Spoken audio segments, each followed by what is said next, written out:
баягы мисалы сынган бугу, ибаратпы, ошонун тарыхын айтып берсе, бул деле бир жомок турбайбы? Мисалы Замирбек ата, Эстебек ата, Асырал аталар, Тууганбай аталар сөз менен дастан кылса, бул кишилер комуздун күүсү менен дастан айтып турбайбы?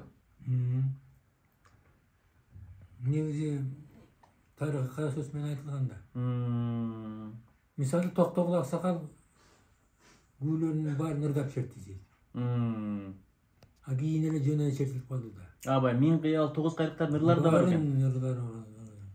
Миң кыял алыс жакта зарланып жүргөн миң кыял, элди көксөп жүргөн миң кыял деп ушундай ыр менен кошуп чертишкен да. Сибирде жүргөндө чыгарган го дейм, Мурун деле чыгарган го. Миң кыялды. Бирде. Бирде. Бирок ырлардын көбү тең ыр менен коштурулган да. Айтым күү деп ошондон током ачты да. Айтым күү. Күү өзү төрткө бөлүнөт. Айтым күү, айдама күү, кара күү, кол ойнотма күү. Түшүндүрүп берпачы шуну?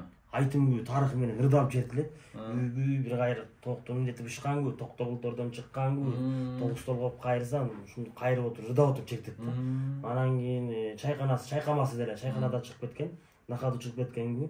Айдама күү деген жана Машбот ойлор биздин атай аксакалдардыкы күүлөр бөлүнөт да. Көлмек дегеники баардыгы кара күү, Ыбырай деле, Карамолдо деле, Ороз Акын деле, Каптагай деле, Чалагыс деле баары кара күү чертет. Ошол кара күүнүн тарыхы өзү жарым түндүк да.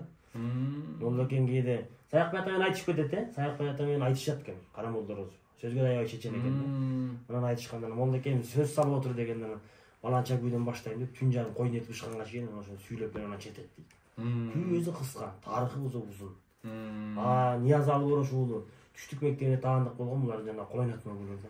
Айлантып чертип, комузду мойнуна алып чыгып кетип. Мен аны талаш Атай ата баштаганда жүрбөйм аны. Жок. Атай Огонбаев. Атай Аксакал айтчы дейт. Айдама темп. Кол ойнотонго кошконум жана жерге сайып чертет. Сайып деп черткен. Анан ийин алып моюнга коюп чертет да. Каразгөйдө эле? Каразгөйдө. Ошону алгам, калганын болсо улуулардан үйрөнгөнбүз деп айтты. Күүнүн эң негизи кол ойнотмонун апаге импровизация киргизген Ниязалы. Анан тайчылардын күүлөрү да, Бекарстан тайчылар. Бөлөк да, таптакыр. Атайдын акыркы окуучулары жана Муфтий Өкмөт Алиев болчу. Айдарал жүргүлөктөр. Аябай тамашалап сонун калпагын кескени кийип. Гүлдүрчү го? 17 улан кызды даярдаган экен ошо кишинин черткенинде азыр черте албайт. Эч ким, Кол ойноткон атайдын кол ойнотуп болсо да сулуу кетет да кол. Ушуларды бир Муфтий Өкмөт Алиев ошол архивден таап чыгарыш керек да. Жок болуп кетти да. Эң жаман жери мына Эстебек Турсунаевдин 60 жылдык өткөндө өзү Горбачевдун тапшырмасы менен өткөрүлгөн экен. Бүтүндөй союздук республикалардан эң деген эстен артисттер келип концерт беришкен. Ошондо Өзбекстандан келип ким Жураев, Шерали Жураев келип тургандан кийин эстекеди урдап турган 18 жашар жалаң кыздардын би группасын алып келип эстеке сахнага бийлеткен дейт. Эми Андижан полкасын Өзбекстанда эч союздук мамлекеттердин биринде бийлеген эмес эч кимчи. Ошол Андижан ошол группасын алып келип Жураев бийлеткен экен. Ошол архив жок. Бир кей турган. Төкмө деп Чыңгыз Айтматов өзү главный редактор болуп туруп Замирбек ата жөнүндө фильм тактырган. Өз интервью берип, ападан интервью алып, өзү главный редактор эстетиңиз. Айтматов главный редактор болот деген эми жок да. Ошол архивде жокпу? Ошол архивде жок. Эми ошол өзү айтып атат. Алкемдин үйүнө барганда кичинекей кара бала комусканы ойноп отурганын көрчү элек. Айтматов. Бүгүн ошол бала эри жетип, Төкмөнүн уулу Төкмө болду. Азыр Замирбексиз кыргыз маданиятын, той маараке салтанаттарын элестетүү мүмкүн эмес. Сиздердин назарыңызда Төкмөнүн уулу Төкмө тасмасы деп өзү кийишпес жазып, апам менен маяк алып урдагандардын баарын тартат. Ошол жок. Самара Токтакулованын Португалиянын президенти өбүп аткан видео жок. Португалиянын президенти? Айгүл Сатпай апабыздын Большой театрда ырдаган фильми тартылган, бул жок, бүт жок. Эмне болду? Эмнеден жоголду бул? Жана кайрагуу болгондо пластикалар жок болгон. Ошол үчүн үстү-үстү жазып салган дейт да. Жоопкерчилик болуш керек деп кап. Улуттук көз караш жок болгон. Жок, азырчы ушуну бир мыйзамдаштырып коюш керек экен, эгерде ушундай архивге кыянат менен мамиле кылса жоопкерчилик тартат дегенде. Ой, туура айтасыз. Ушуну неметиш керек экен, сиз карап, эмне деген дөөлөт, эмне деген казына генч жок болуп кетти. Ата ушул төкмөлүгүңүздү айтам. Бул ар жактан болдубу же кичине мындай машыктыңызбы? Кандай болду? Эми атадан улан өттү да сизге? Бул эми биринчи Кудайт атадан берген өнөр го. Анан кийин мен дайым эле айтып жүрөм. Интервьюлерімде айтам, барын жерде айтам. Мага атадан жаш калдым 12-мде. 12-ңизде? Бирок атамдын ырларынан ырдап калгам. Анан памятим жакшы болчу, үйгө келген, өнөр бостор келгенде ырдаган ырларынан жаттап калчумун. Ошол ырдап берсем не жагалайм. Бир уккан эле жаттап калдыңызбы? Жаттап калчумун. Амалар көп узабай эле эмес, кыска эле. Жана Днепро деген бир магнитофон чыккан. Магнитофон асты приемник. Сыргез. Ленточка. Ошону атамыз бир да койдуруп жастырып атқан, Токтоналы Шабданбаев деген акын келип калды. Иштерме, келбей учурашып. Ой Тока, пейлиң жакшы экен. Жаңы бир аспап алдык, ушуну кел, үнүңдү жазып алалы анан. Ошо сап, ошондо 2-нчи класста болсун, төрдады. Куттуу болсун Алике, магнитофон алганың кужулдашып жаныңда кубанып турат балдарың деп төрт сапты. Күнү эсимде да. Анан кийин өзүм да ырдап кеттим, анан бирок мен тарбиямда апам колунда болдум да. Апам чоң акын киши болчу. Көп билбейт. Көмүскө тагады. Мен ал апаңыздын да интервьюсун көргөнмүн. Сиз жанында комуз кармап отургансыз. Ошондо мен кичинекей бала болчумун. Анан атамдын үйүнө телевизор бар эле, чоң атам чоң энекинде жок эле. Атайын көргөнү келишкен. Ошо программадан окуса керек да. Анан кайталап да берген. Анан ошондо мынтип айтканда, Алымкул, Калык, Осмонкул, эми алар башка болгон. Силер сүйрү куймулчаксыңар да деп айтканда, ушунун мааниси эмнеде? Жете албайсыңар деген сөз да. Жете албайсыңар да, Ошо. Ошо сүйрү куймулчаксыңар деген сөздү мен башка эч ким уккан жокмун да. Арыгыраак малдыкка болот да. Маяс эти деле анча көп эт бербеген ойдуку да. Ойдуку анан чоң жандыктуу. Жугуму жок, а? Түндүк түстүк жолго чыга бересиңер балам. Алып калган Осмонкул боло албайсыңар деген. Ата ушу мен таң калып жүрөм. Мисалы, өзү эң улуусу Калык аксакал болгон экен. Анан Осмонкул ата болгон экен. Анан кичүүсү Алымкул ата болгон экен. Бирок биринчи айтылганда Алымкул, Калык, Осмонкул деп айтылат да. Же алфавит боюнча болуп калганбы? Өздөр мен муну мындан ойлойм да, апам айтчу балам. Ушу какеме, осакеме Мураталы баштап баарын өз колум менен даам санап бердим. Ушулар бири-бирин ой Калык, ой Осмонкул, ой Алымкул деп айткан уккан жокмун дейчи. Алике, Осоке, Аке деп айтчу. Анан мисалы Каке, Осмонкул кыйынбы же Алымкул кыйынбы же сиз кыйынсызбы? Ой, алардай болмок каякта деп айтчу дейт. Бирин-бири, караңчы. Ошондой баа берип сүйлөшчү да. Анан булар жанагындай урматтоонун негизинде кийин ырдаганга да экирим бар. Ошол жагы да бар. Мен ушул жагын эле ойлойм, адамгерчилик жагынан ойлойм. Адамгерчилик жагы? Анан атабызды урматтаган экен, сыйлаган экен. Биринчи созывдан 60-6 созывга чейин депутат болгон. СССРдыкы? Жок, Кыргыз СССРдики? Ата ушул мисалы ушул апаңыздын сөзү менен кыска уктум да. Азыркы бир жаштар уга турган, азыркы жаштарга насаат боло турган кандай сөздөрдү айтат эле? Атаңыз, апаңыз. Биринчилер ыйманды айтчу. Ыйманды айтчубу? Ыйман тилегиле дечи. Ыйман тилегиле дечи, э? Балдарыңа биринчи ыйманды тилечи.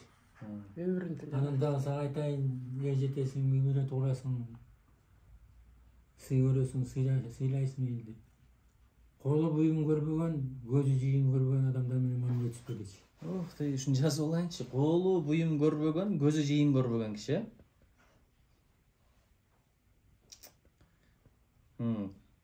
Ошолор менен мамиле түзбөй, Колу буюм көрбөгөн, көзү жыйын көрбөгөн киши менен. Жыйын көрбөгөн киши менен мамиле түзбөйт. Муну чечмелеп бербейсизби десем. Колу буюм көрбөгөн. Айтып бериңиз, мен жазып атам. Колу буюм көрбөгөн деген сөз. Бирөөдөн сый көрбөсө, бирөөдү сыйлап көрбөсө, ар адам деле болуп жаратпайт. Экинчи көзү жыйын көрбөгөн деген эки киши чогулган жерге барбаса, эки кишини бейиктеп сүйлөй албаса, адил адам болуп жаратпайт дечи. Философия да. Муздап калды. Ай, чай ичебиз, мына сөздөр кызык болуп атат. Караңыз, эмне деген сөз? Көзү жыйын көрбөгөн, колу буюм көрбөгөн адам менен мамиле түзбө деп анан биринчи ыйман тилечү. Дагы эмнелерди айтчу ата? Өмүрүн тилегиле. Өмүрүн тилегиле. Өмүрүн тилегиле, өмүр менен кошо ыймандын ырыс кешигин бизге тилегиле. Өмүрүн тилегиле, анан ыйманын ырыс кешигин. Байлыгын тиле, бийлигин тиле, атак даңкын тиле дешмескен да. Жок, анан айтышмайт. Өзүң бара-бара жаралат. Жок, өзүңө жараша алат. Апам өзү эски шаардан билимдүү киши болчу. Эскиче билген, арабча окуй алчу эле. Молда болчу да. Дуа окучу. 6 жаштан 14 жашка чейин окуган. Медреседе. Таластаган. Таластагы. Сизге аябай көп батасын берсе керек. Мен эми Замирбек кылган апам болду да. Кептин кыскасы, сөздүн кыскасы дегендей. Жакшы, жакшы. Анан эми Алымкул атадан кандай сөздөрдү кийинки муну укса десе, мына атайын Аманат деген мектеп ачтык да. Ошо мурунку аталардын сөздөрүн жеткизип, өткөндө мисалы мен Накен Касиев менен жолугуп келдим. Мындай угуп келип, буларга айткым келип атат да. Медеткан Шеримкулов ата менен сүйлөшүп турабыз, Надырбек Алымбеков менен. Анан ошондой бир сөздөр болсо, Алымкул атаны мен деле колдонмокмун да, себеби көбүрөөк чыгып турам, эл журт менен сүйлөшүп турам дегендейчи. Анан мынаны Кудай кааласа мен колдоном мына сөздү.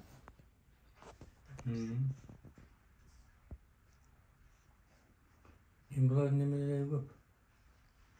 Эскирген сөздөр көп. Бул эми апамды амыс кылышат элде. Азиз Сукан болуш керек. Син таласта айтат. Айтышы анан кийин жеңилип калган экен атаң биздин эжебизден деп. Ким? Алымкул ата менен Назима апа айтышат. Алымкул ата утулуп калат. Анан аксакалдар айтат да. Алымкул назар сага түшүп калды, ушул кызга үйлөн, ушул сага тукум тарбиялап берет, тукум өстүрөт. Анан ошондо Алымкул атага жол бошотуп эле айтышкан чыккан эмескен да. Алымкул атага тийгенден кийин мен сен артыңда болом, сен чык деп турган депутат кылды. Эң чоң Алымкул атанын өмүр баянындагы эң сыймыктала турган нерсе Токтогулдагы жеңи жоктагы төкпө деген маана алган жок. Жеңи жоктун өзүнүн аты өтө. Жеңи жок акын экен, бул кыяндап кетет экен, Аккан Судайбайт экен деген ат менен калды тарыхта. Токтогул Тобул деген ат менен калды. Калык Каражаак деген ат менен калды. Осмонкул Океан деген ат менен калды. Алымкул гана төкмө деп аталат. Адабияттын тарыхында Алымкул төкмө деп жазылат. Калык төкмө деп жазылбайт, Каражаак калык деп айтылат. Осмонкул Океан деп айтылат. Тобул Токтогул деп айтылат. Алымкул гана аксакалга же Каражаак деп айта албайсыз, же Торгой деп айта албайсыз, же Булбул деп айта албайсыз. Төкмө Алымкул, же Алымкул төкмө деп айтасыз. Болду. Ушул төкмө деген эпитет Алымкул атага гана айтылат да, башкага колдонулат. Айкөл деген сөз Манас Табыска колдонгон сыяктуу, төкмө деген сөз Алымкул атага гана колдонулат. Ооба, калык да ошондой төкмө, бири-биринен калган эмес. Осмонкул аксакал калыкка баа берет. Калык бура мени тайлап, каарынан алганда какем жутуп коет бир чайлап, мен араң турам жантайлап дейт. Кайра ошолордун баары да Осмонкулга баа берет. Осмонкул деген ким эле Оодар Ырбас Чайып Ырбас Океан болчу тимеле. Ошолордун баары кайра Алымкул аксакал келип төкмө деген бааны берет да. Эми таң калыштуусу, бул киши Токтогулдун эң денжи шакирти, кичүү. Эң денжи шакирти. Кичүү шакирти, ага чейин Коргоолдор баардыгы болгон. Эшманбет бир шакирти болду. Эң кичүүсү Анан Алымкулдун баласы бул киши. Анан бул киши Амантай кирip отпай. Замке, сен Кремльдин саатындай актыгыңдан кайтарып, тактыгыңды кайтар деп келип турам. Осмонкул Алымкул замке мен кормаган колду кармадым дейт да. Не деген символика? Токтогул мектебинин түздөн-түз улантып эбирет. Кремльдин саатындай тактыгыңды айтар. Шуну Амантай бекет ол сөз табат. Чындыгында ушундай киши. Бул кишинин даже концерт берет эртең. Мен азыр 9:00 келдим 6-да. Кече кечинде чалды. Эртең кандай? Эртең мен жогорку кеңештин депутаттары келет экен ата. Үчбай келет экен. Мен сиз чалдым ага. Эртең мен барып калам десем. Айтып кеттим кетип баратыр. Кече чалаттан. Азыр келдим дейт. Азыр 1 саатта чыгам десем. Эртең келип калса уят болуп койду дейт. Мына эртең мен 6-да келдим, үйгө которунуп алып эле 9-да жанында болдум. Келип калдым, жакшы болду. Эми күтөлүп да коюп отурам. Карачы. Программалар. Эртең ким ырдайт? Кайсы оркестр? Кайсылар ырдайт? Каяктан чыгат бардыгы да. Кремлин саатынан да такта. Убакыт 1 мүнөт кечигип калды, 1 мүнөт андай жок да. Карачы, апанын. Мындай. Назима деп апа? Назима апа. Назима апанын тарбиясы. Ой, каба. Көбүрөөк сүйлөшүп, атадан көп нерсе угушубуз керек эми. Саптарынан, өздүк саптарынан айткан кыргызга айтат да. Санагы жактан аз элбиз дейт. Сапаты тунук таза элбиз. Көлөмү жактан аз элбиз, бирок көркөм дүйнөсү таза элбиз. Бул сап деген мына кичинекей атомдон дүйнө жаралат деген сөздөрдүн баарын алып келет. Анан эң чоң нерсеси билим да. Мен бүгүнкү акымда бул киши партиялыктагы билим болуп атат. Эскиче билимди апа берген. Бүгүнкү күн, эртең эмне болоруну көрөйүн. Ошо мен кайсы окуш эмнелерди бүтүргөн ата? Филология факультети. Улуттук университет, Кыргыз тили адабияты. Ошондо кимдер менен? Ишекеевдер менен бирге окугансызбы? Жаларда мурдараак болду. Мен кийин окудум. Сиз кийин окудуңузбу? Кийин окудум. Таң карыштуусу бул киши орус мектепти бүткөн. Анан көк макын 5-мектепти бүткөн да. Биякта, шаарда. Жок, 5-чи эмес. 12-чи мектеп. 5-чи кыргыз болгондо. Кыргызча. 5-ти түгөлбөй экен бүткөн, Жок. Назаркулов дагы. Билбейм. 5 бүткөндө. Айылда окудум. Иә. Айылда окудум. Айылда окудум. Бир ал кезекте мен орусча окуп калган себебим азыр жана англис тилин үйрөнгүлө, францчаны үйрөнгүлө дегендей. Орус тилин билбесең келечегиң жок дейчи да. Мындай саясат болчу.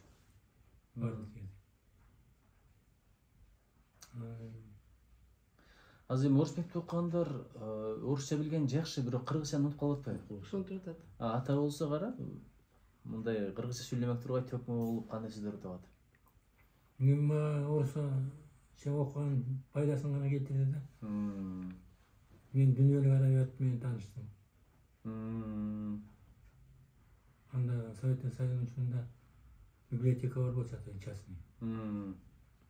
Ошого жазылып жаңы чыккан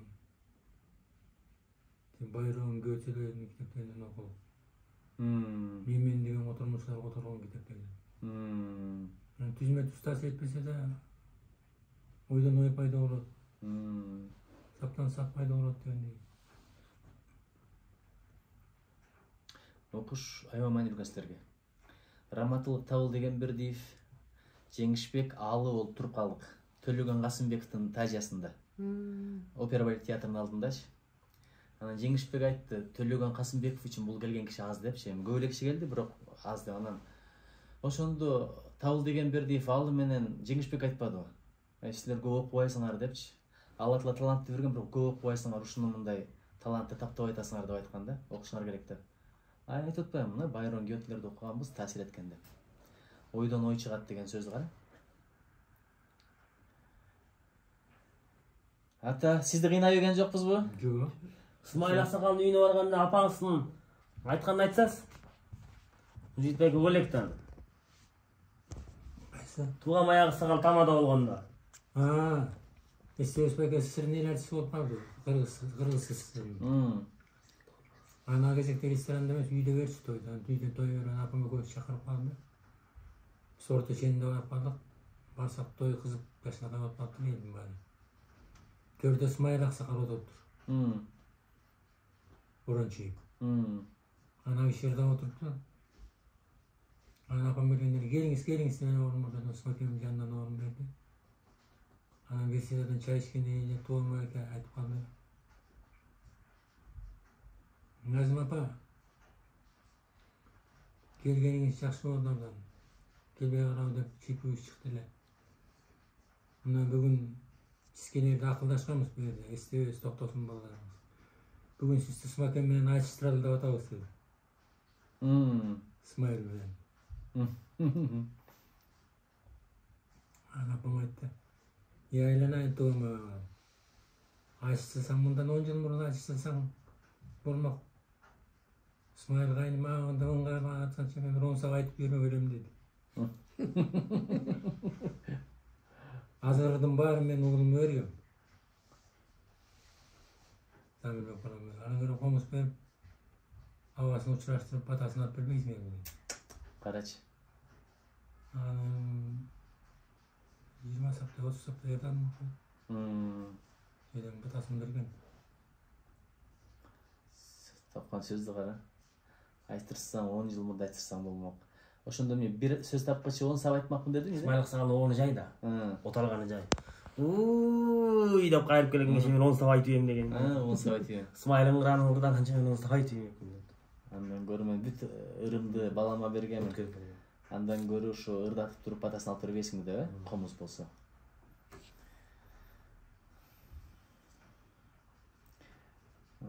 Сиздер ушу канча жылдан бери сиздер? 50 жыл болду. 50 жыл, Быйыл 50 жыл болду. Сизге чоң рахмат. Болсо канча эл аралап кетет эле, гастролдо жүрөт эле, кыштыр жайдыр, ошого сабыр кылып. Сизге чоң рахмат. Ата-энемге рахмат дейм, турмушка туруктуу ата-энеме рахмат. Кыйын күндөр өттү. Ар түрдүү болду да анан кийин ошону күтүп Кызганып дегендей. Аябай келишимдүү киши го мындай, симпатичный киши. Антип бизе турмуш кызыгы жок. Ырлардын тарыхы өзү канча. Ашык элем дегендер жазалып атат. Автор. О сөзү да орду дагы. Кимге ашык? Ушул жерден жана уруш кайдан чыгат дегендей бол. Өзүң бил дегендер. Ал этегинде келип бирок Замирбек атанан токтогондон кийин кечирип кой дегендер жаратып койсо, классик болуп кетти. Мисалы, мен түшүнөм да азыр биз деле саясатта жүрөбүз. Бир жагы ушу айылдарга рахмат айтыш керек экен. Эл аралап жүрөсүң, кээде базар күндө эле үйгө келбейсиң. Анан биякта бала бакыра менен күтүп, кат жазгандар болсо керек. Баягы телевизордон көрүп, кассеттен көрүп, гүл көтөрүп келгендер болсо керек. Конечно. Эми тамактанды болсо көп жеген келет, көп киши. Тамагыңдан болсо эч ким үчүн ошондой таттылдам. Анда гана 3 миллион болчу. Не деген? 3 миллион болчу көз үйлөнгөндө. Ошо 3 миллион Кыргызстан тандап алган эжеңер. Караңыз. Ырдап жүрүп тапканда. Сиз да ойнор адамсызбы? Жок, таптак. Назым апанын сынаганын айтып берип коюңуз эми агайга. Бирок үйлөнгөнүңүз. Же бул керек экен кийинки муунгачы. Ошо кантип сынаш керек? Бул өтө маанилүү экен да. Өзү окуясын менен кенен. Айта бериңиз. Коңшу туруп калдык. Булар кийин келди да. Биз жана үйдө турдук, мен ошол үйдө төрөлүп өскөм. Жана айткан жер. Саян университетинин ордунда. Кийин көчө сүйлөп алып болчу. Анан ошол жерден таанышып калдык. 2 жылдай сүйлөшүп жүрдүк. Анан кийин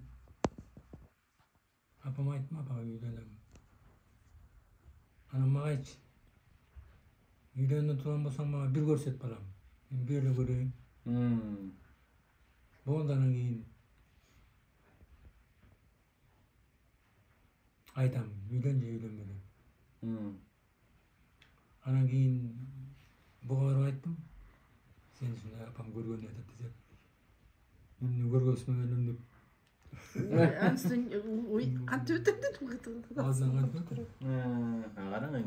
Көчөнүн аркы бетинен элет дедим, аркы ичинен ар жактан элет. Анда чачым узун болчу. Анан кийин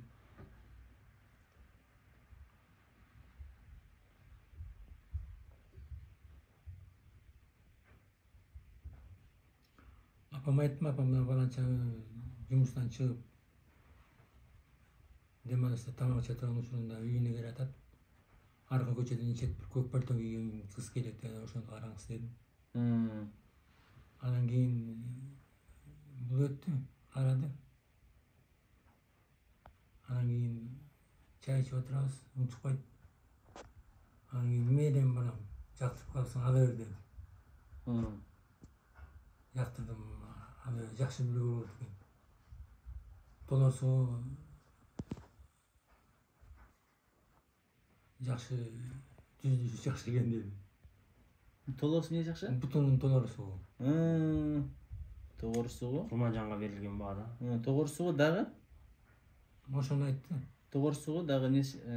Толорсук. Толорсук, Машалла. Анан кийин чоң атасы чоң молдо болгондо. Сиздин чоң атаңыз, Исак молдо. Ошондо окуганда көбүнчө ошол басымда болду. Анан жакшы жерден экен балам. Мен сураштырып билдим. Өзү жакшы биле болот экен да. Анан кийин кыскасын сөзүн ошентип үйлөнүп калдык. Беш балалуу болдук, 3 эркек 2 кыз. Өмүрүн берсин. Кудай шүгүр. Небере чөбөрө көрдүк. Жакшы. Мен апам айтчы. Атаң айтчы дейт. Назим. Мына мен чогулткан дүнүйө эмгек кылып. Мына үй жай. Шуну мага десең өрттөп жибересиң, өзүң бил, мен киришпейм. Мен чыгармачылыгыма киришпе деп айтчы. Мына үй жай, мына үйүм, дүнүйө. Не кылсаң өзүң бил, бирок мен чыгармачылыгыма киришпе деп. Бирок апам баягы ажакта арашандай кайнап турган өнөр да. Кээ кезде мен балдарым отогус алып ырдачы. Кайнайт экен ар жакта. Өз чыгарган ырларды? Жок, төкчү да. Турган жерден Асел деген кызыбыз бар. Ошону карап. Кызымдын кара көзү мөлмүлдөйт. Муну караган киши өлдүм дейт деп. Өлдүм дейт. Өлдүм дейт. Өлдүм дейт. Кара көзүм өлмүлдөйт, муну караган киши өлдүм дейт деп. Папасы окшош. Только кичине актыгы менде дейт. Папасына окшош эле койбойсуң.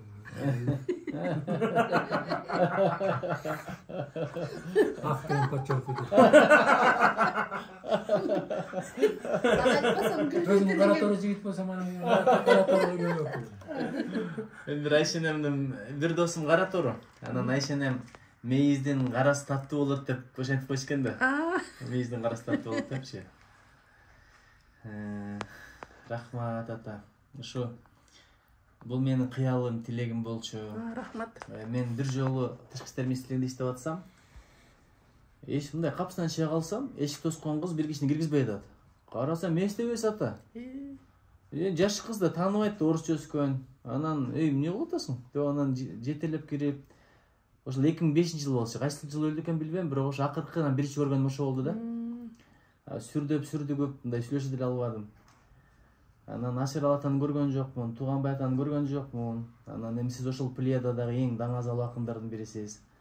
Ошо Буда Кудайдын парманы, жакшылыгы маңдайыңызда отуруп, кандай сөздөрүңүздү угуп, батаңызды алышыбыз. Рахмат ата. Мындан ары дагы телефонду алып туралы, көрүшүп туралы. Кудай буюрса. Анан может бир жерге дагы чайлашып турабыз. Үй жайга деле өтүңүздөр. Менин апам 50-жылкы аябай мындай күйөрманы да. Бүгүн келатып мактанып келдим. Замирбек атага баратам депчи. Базар күнү балам эс албайсың дей берет да. Десем ушундай батасын берип калды, саламын айтып калды. Рахмат. Аналар менен ата. Салам айтып кой. Рахмат ата. Ошол анда. Энем экен Атанур кылып кызмат кылган жок, жеткен жок деп апам айтып калчы. Энем экен Атанур кылып кызмат жеткен жок деп. Кылым кызмат жеткен жок. Кылып кызмат жеткен жок. Дайыма өмүр бою каршысың десе да. Сондай мен уулдарыма, кыздарыма айтам. Мына апаңардан сурагыла, Enени sыйлаган менден таамтар алады. Анткени мен адам болгон ушул иши да. Деге акын болбосо да жөнөкөй эле бир жөнүндө жумушчу болуп калсам деле эне деген эне да. Даңазалуу болсоң болбойт. Ошо эненин атына жаман сөз тийгизбейин, атанын атына жаман сөз тийгизбейин деп элатабыз. Кудайга шүгүр ушунча жылдан бери элден жаман сөз угуп биз кайсы жерге барсак Замирбек деп тосо болот. Анан кийин эне деген өтө таалгысыз нерсе да. Канча жашыңызда өтүп кетти энеңиз? Мен 43 жашымда. 43. Атабыз 12 жашымда. Эне өткөндөн кийин такыр бир нерсе керек болду, Аябай. Мен тиги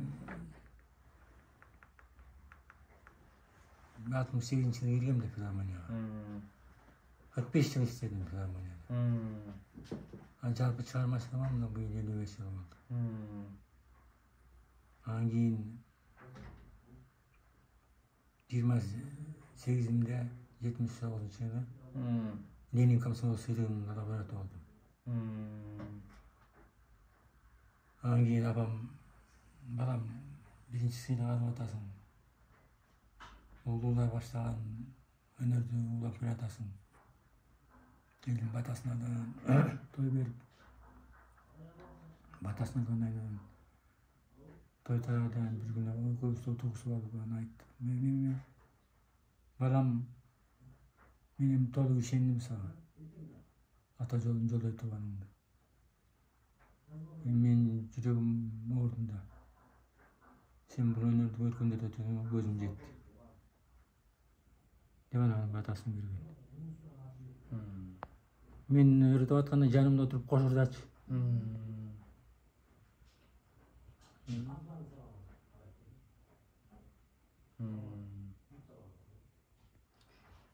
Апасын ушунчалык эч ким көрбөйтүн ушундай апасын сыйлаган. Бешиктен 100 келип чыкса да ошондо апа деп бетинен өп ошондо турчу. Командировка барганда эмне жакшы жоолук, көйнөк, анда японский деген чыкпады беле. Кийимдерди укмуштай неме ушу батасын алып турчу. Анан кийин биринчи апам деп анан аялым дечкен да. Ооба. Азыр эми кичине тескери болуп бараткан. Жок, мен агатарымчы эмесмин. Капалгычы эмесмин. Эгерде мына ошон үчүн балдарыңыз дагы биринчи апа деп анан аялым деп калат экен да, көргөнүн кылат экен да кийин. Рахмат ата. Мен дагы бирдекени айтып коеюн, ушу менен балким жыйынтыктайбыз. Биринчи жолу 91-жылы КТРКдан чыкканмын. Ал мезгилде КТРКдан чыгат деген укмуш эле нерсе эмес беле. Азыр эми кадам сайын телефон, YouTube, анда бир КТРК болчу. Ошондо мен Алымкул атанын ырдырдап чыкканмын. Эми бияка чыгыш оңой эмес экен да. Биринчи райондун зонасы деп коет. Ошол жерден өткөмүн, Кароосунактан, анан райондон өткөмүн, анан областтан өтүп, областтан өткөндөн кийин республикага келип, ошол жерден анан гала концертке кирип калып атпаймынбы? Комуз менен ошо Акындын жери деген ыр бар экен го. Саймадай кооз жер экен, сай-сайды дайра көл экен, шарыгы ыл шамшыкал, түгөнбөс туздун кен экен, айланасы алатоо депчи. Анан ошону ырдап, анан чыкканмын. Ойлоп аткам бир архивде болсо керек издетейин деп, азыр баягы Замирбек атанын фильми жок болуп кеткенден кийин издебей эле койсомбу деп калдым азыр. Балким сиздики калгандыр балким. Ошондо 14 жашта элем. Ошентип Алымкул ата, анан атам раматылык. Өзү совхоздо прораб болуп иштейт эле, кийин ПМКда начальник болду, чарба адам эле. Апа мектеп директору, сельсоветтин төрайымы болду. Анан өзү комуз менен үйрөткөн. Алымкул Үсөнбаевдин обону авазы башкача деп. Айрмаланып турат турбайбы? Найна най рай деп анан мага да аябай жаап калып ошону үйрөнгөнмүн да. Анан ошондон кийин баягы Кош Алымкулду жаттап, элдин алдына ырдап чыккам өзүмчө эле. Анан ошондо баягы жанагы келгиндер келет жазында, кээ бирөө бактын башында, топурак ысып гүл жайнайт, толгон токой куш сайрайт. Биз да ошондой дүйнөнүн келгиндерин экенбиз, келип биз кайра кетербиз деген жерде эл мынтип аябай мынтип буюп уккан да. Ошол үчүн мен да устатым атабыз, Алымкул атабыз. Анан жанагы кожо жаш мектепте программага кирген да. Таң агарып атканда, таразы жылдыз батканда деп. Кайберендин сөзү карапайым эмес, мен кайберемин, аныкмын деп ушул аябай кызык окучумун да. Рахмат ата, убакыт бөлгөнүңүзгө. Бир батаңызды бериңиз эми, сизди да көп кыйнабай. Жок, мен сизге жакшы болду. Рахмат. Анан 10 миллион. Айталадан эмне келсе ошонун баары орундалсын. Амин. Жакшылыктын илиги келе берсин. Амин. Үй бүлө бала чака менен. Амин. Энең менен. Бир туугандарың менен. Амин. Жалпы кыргыз эли менен аман эсен бололу. Амин. Ден соолуктан кымбат эч нерсе жок, биз ден соолук болсун. Амин. Дөйдө кайгырыстан тышкары болуп, аман эсен болуп, Амин. багыттаган ишиңерден баары таап, Амин. дайыма ийгилигиңер зор болсун. Амин. Жолуңарда жол болсун. Амин. Кай жерде жүрсөңөр да кылган ишиңер оң болсун. Амин. Анан ыйман, ырыскы, бактагай деген дөөлөт деген мол болсун. Амин. Мен айтканым келе берсин. Кудай таалам жакшылыктарын, ырыскысын аябай бере берсин. Амин.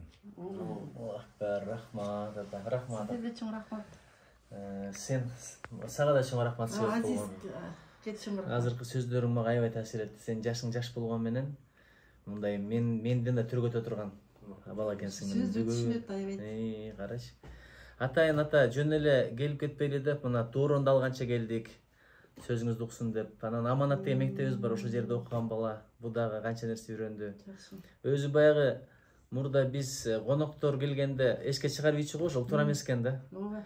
Мүмкүн болсо сөздөрүн угузуп, немете берсин. Ошо карачы, эмне деген сөздөр айтылды азыр? Сиздин сөздөрүңүз кандай айтылды? Апа, сиз менен өзүңүзчө сүйлөшүңүз керек экен. Кенен кийинки келиндерге сабак болсун үчүнчү. Энелер мектебинен. Энелер мектеби. Эми сиз дагы бир жаштарга бир насаатыңызды айтып койсоңуз, батаңыз менен кошо. Атабыздын батасына кошулам. Аманчылык болсун, тынччылык болсун. Апаң бар экен, ошо апаңдын батасын алсаң кор болбойсуң. Ошо аманчылык болсун, барчылык болсун. Силер өсүп келаткан мынакей таанылып калдың кыргыз элге төөн көрүнүп. Ошо аманчылыкта, жакшылыкта көрүшүп туралык. Рахмат.